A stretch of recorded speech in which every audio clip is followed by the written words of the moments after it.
চেঞ্জের তার আসলে সমস্যা পাগল। কি সমস্যা? তার হচ্ছে শারীরিক প্রবলেম, এর জন্য বউরা চলে যায়। শারীরিক প্রবলেম থাকলে তো এতগুলো মেয়ে তার কাছে আসে না। আসে ওই যে দেখে যে সমস্যা, তারপর চলে যায়। সেটা কিভাবে আসলে বুঝে মেয়েরা? ওই মেয়েদের কাছে শুনি, আপনি দেখেন না, ও যে একটা ছোটখাটো মানুষ, ওর কাছে সব আসে কারা? অবশ্যই ভিডিও করতে গিয়েছে, ওখানে মহিলারা বলছে যে এ তো আসে ভিডিও করতে, কষ্ট করে তো মিথিলা। যে শোনেন, হসপিটালের নার্স আমার কতগুলো বিয়ের প্রস্তাব চলে এসেছিল জানেন, বলে আলমকে ছাড়ো, তোমার মতো মেয়ে মানে সবাই আমাকে ছেলের বউ বানাতে চেয়েছে।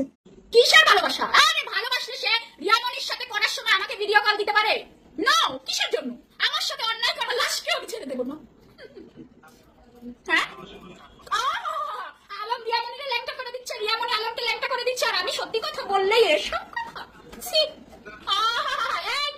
মিথ্যা কথা বলবেন না, আপনি মিথ্যা কথা বলবেন না, আমি মিথ্যা কথা পছন্দ করি না, আপনি একদম মিথ্যা কথা বলবেন না।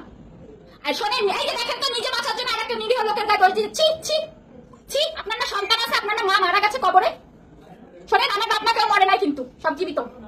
আপনার ভাই কখন পাগলামি করেছে? সে সত্যি কথা বলছে। যখন রিয়ামনি আর ম্যাক্স যখন সেটা মিথ্যা প্রমাণ করার চেষ্টা করছে, তখন আপনার ভাই পাগলামি করেছে। যেরকম আমি যখন সত্যি কথাগুলো বলছি আপনার ভাই আমার বিরুদ্ধে বা রিয়ামনি এরা বলছে, তখন আমি পাগলামি শুরু করেছি। আপনি একটু বুঝে শুনে কথা বলবেন, একটা শিক্ষিত মেয়ের সাথে পয়েন্টলি কথা বলবেন। তার আসলে সমস্যা পাগল, তার হচ্ছে শারীরিক প্রবলেম, এর জন্য বউরা চলে যায়।